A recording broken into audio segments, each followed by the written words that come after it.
Well, we're going to just jump right to it. Most recent news coming from the NFL, Brian Flores is suing the NFL. Brian Flores is suing the Miami Dolphins, the New York Giants, and the Denver Broncos. If you guys have been living under a rock, not quite sure about this story, let me fill you in. Brian Flores is saying during his time in Miami, Stephen Ross, the owner, wanted him to lose ball games, I think back in 2019, if I'm not mistaken, the year. Basically offered him $100,000 to every game he lost so they can have a better spot in the draft. Brian Flores did not listen to those requests, and they won ball games, and I guess Stephen Ross was mad at him. Brian Flores also allegedly says that Stephen Ross wanted to involve him in a potential tampering situation with a well-known quarterback. He declined to be on that trip with the quarterback and Stephen Ross. Brian Flores also stated that during this year, during the offseason, while interviewing for different jobs, the New York Football Giants was basically just bringing him up just for no reason when they already had their hire of Brian Daboll. And the reason why he found that out is because he put a screenshot of the text messages between himself and Bill Belichick, his former coach. And Belichick was congratulating Brian on getting ready to be offered the New York Giants job. And Belichick said, I heard they're going to offer you the job. It's up to you if you want it. So Brian Flores responded, Pat P, and said, wait, coach, you know something I don't know? Because he didn't interview with the team yet. So Bill Belichick responded and said, well, I heard both from the Bills and the Giants that they're going to offer you the job. So Brian Flores put two and two together and said, wait a minute, coach, I think you're trying to text Brian Daboll. So Belichick was thinking he was texting Brian Daboll and congratulating him on the job, but he was texting Brian Flores. And Flores had an interview for the job. So basically it's telling us the Rooney Rule is a sham. Now, the crazy part about it, they had already interviewed Leslie Frazier before Brian Daboll. So quote unquote, they fulfilled the requirement for the Rooney Rule. But I guess they wanted to make it look like they were trying to hire a minority. So they wanted to, quote unquote, bring Brian Flores into an interview. Yeah. So also Pat P. B-Flow, he was letting it go. He was letting it go today. The day was, Black History Month, and he was just letting it go. He said during his interview with the Denver Broncos, John Elway came into the interview hungover, basically meaning he wasn't serious about the interview. And he also had some other, things regarding other African-American head coaches like Jim Caldwell getting fired after having a winning season.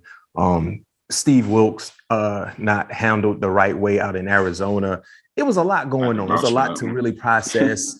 I know you heard about the news, man. Just, what were your thoughts when you saw freaking Brian Flores is trying to sue the NFL and different teams? And upon doing this, it's safe to say he's willing to risk his coaching career for this. Yeah. Right. So what were your thoughts?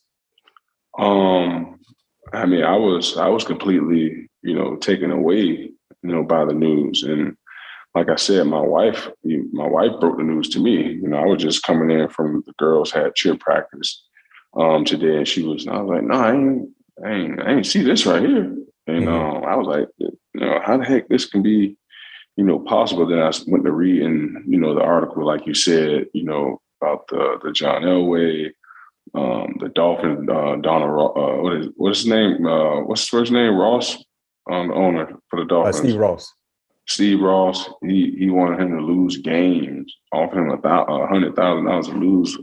Every game that he lost, he get $100,000. That's just what are we in this thing to win? Because at the end of the day, I lose.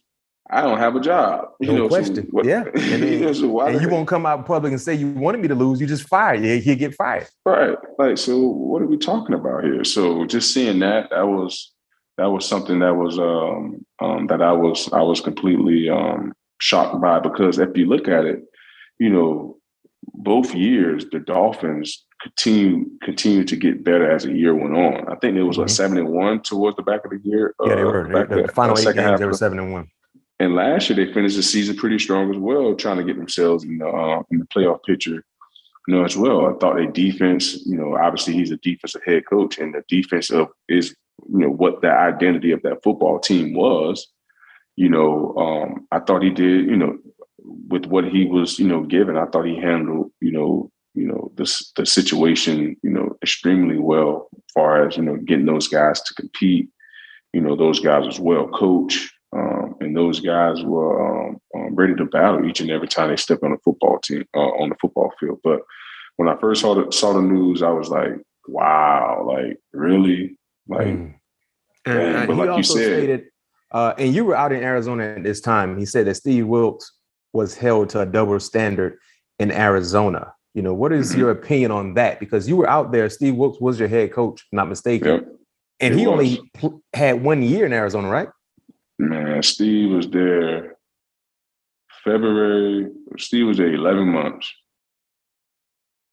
Yeah, he got hired in February. He was gone in January. Wow. And that year, what was your record? You remember? Yeah, we won 2 games. We wasn't, we didn't have the personnel to be able to compete. We had Sam Bradford. No shade on Sam, but he wasn't healthy. He had bad knees. And he got hurt. Yeah, then he got hurt. Then we had Josh Rosen.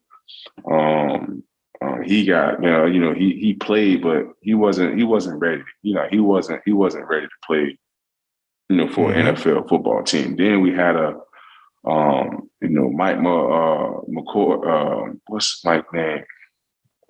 Shucks, came from Denver. Is it Mike McCoy? Mike Glennon. Who? Mike Glennon. Yeah. No. I'm talking about he was our OC. I think it's Mike McCoy, if I'm not mistaken. Yeah. Tall guy. He was the quarterback coach for with Denver when Peyton when they won the Super Bowl. But anyway, him, he was out. He was the head coach for the Chargers, right? Yes, the Chargers. He was the head coach for the Chargers. Yeah, okay. So he ended up being our offensive coordinator, which, God, I don't know what the heck we had going on offense. So then Byron ended up having to take over. That's when Byron got his first offensive coordinator gig because he was a quarterback's coach and he had to get promoted because they fired Mike McCoy, I think after the bye week or something like that, week 7, week 6 or somewhere in there. So yeah, I just felt like it wasn't handled the way, he wasn't given the opportunities that, other coaches would have been given. He wasn't getting, like, he had literally a very, very short leash.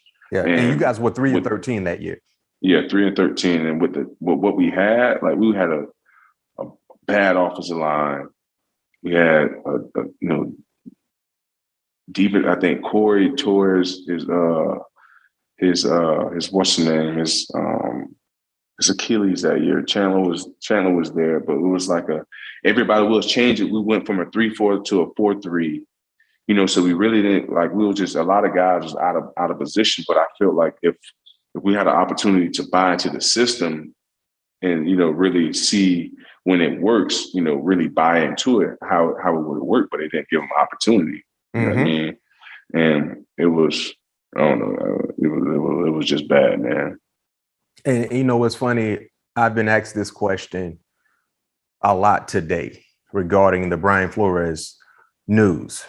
What could be done differently to change the narrative of the lack of Black head coaches in the National Football League when 70% of the league athletically, player-wise, is Black? And I think when you look at the part of the issue, Pat P, and you played for 2 organizations, same as me, I think the issue is that in any field, when it comes to employment and when it comes to individuals making hires, 2 things will get you hired: being qualified and the employer who's hiring you, the boss, feeling comfortable around you. Mm-hmm. And I think it's the same thing with owners hiring head coaches, owners, general managers hiring head coaches. Number one, they want you to be qualified. But outside of being qualified, they want to feel comfortable around you. And most of these owners, let's keep it real, they're older. They come from a different generation. And when they interview some of these African-American candidates, they might not feel as comfortable around them as they would feel with a white head coach. Because you can't sit here and tell me out of all the Black coaches that have had opportunities to be interviewed, they're not qualified. But whatever coordinator job they hold at their current spot, they're doing a great job, but they're not qualified. Brandon Staley, who is the head coach for the Chargers, was the defensive coordinator for the Rams last year, right? 1 year. 1 year. He got that job because of the job he did with the Rams defense. He ended up getting the job to be the Chargers head coach. Do you think Raheem Morris will have the same luck? No. Nope. And it's safe to say the 49ers defense is better this year than they were last year. Prime example, they're playing in the Super Bowl. Mm-hmm. They're playing in the Super Bowl. Another example of how unfair the playing field is when it comes to coaches, Black coaches and white coaches. Adam Gates was a head coach for the Miami Dolphins. Did a horrible job. Got fired. I don't know too many people, Pat P, can get fired for being bad at their job and get a promotion. Yeah. Within the division. The Jets played against the Dolphins twice while Adam Gates was the head coach. They knew exactly what was going right, what was going wrong. They decided to hire him and also allow him to make personnel decisions. And get this, they were crying when he was doing a bad job and fired him. Why are you surprised? Mm-hmm. Like, why are you surprised? But that has been the storyline for some coaches. And I think until these owners or the people that's hiring these coaches, until they start to sit back and try to learn an individual. Because when you learn someone, you feel comfortable around them. You know what I mean? It's like you, it's like me. The more I talk to you, the more I want to listen to you, I feel more comfortable around you because I feel like I know you better. Right. And if I know you better, I'm okay in hiring you. Mm-hmm. And that has been the issue. I mean, look at the Miami Dolphins years back when they interviewed Mike Tomlin. There's a story that came out. Mike Tomlin blew the interview away. It was between Mike Tomlin and Joe Philbin at that time. They had already interviewed Joe Philbin. Mike Tomlin comes in, blow the interview away, and they was like, "No, you know what? Let's bring back Joe in. Let's give him another shot." Try to justify the hiring. Mm-hmm. And they still looking for a coach now. So 15 years later. Yes, exactly. They still looking for a coach now. So, man, it's crazy how the situation occurred with Brian Flores to be fired after having a pretty productive season, second half of the season. Jim Caldwell got fired after taking the Lonely Lions to the playoffs twice. He got fired after a successful season. Cully just got fired with the Houston Texans after 1 year, and in my opinion, had success with nothing to work with. And they said, I saw when he got fired, they said that was already in the plans. I don't know how true that was. Yeah. I mean, it wouldn't surprise me nowadays. It wouldn't surprise me. They hired him to fire him. And now they're thinking about hiring Josh McCown. That you played against and I played against. Said he was coaching high school football, Pat P. Right. Yeah, I should have put my name in the hat. I can play and coach, huh? Hey, he go from high school football to Friday night in a small locker room to $1 billion organization and you coaching that. Think about that. Two interviews. He got 2 interviews. They brought him back. Yeah. That's who they want. That's who they want to hire as their head coach. And I heard a story come out from Houston. The Texans they want another team to interview him so they can kind of justify the hiring. So they won't be the only one interviewing him. Yes. I mean, let's keep it real, man. That's ain't nobody else. Well, they might have booked that up because ain't nobody else interviewing them.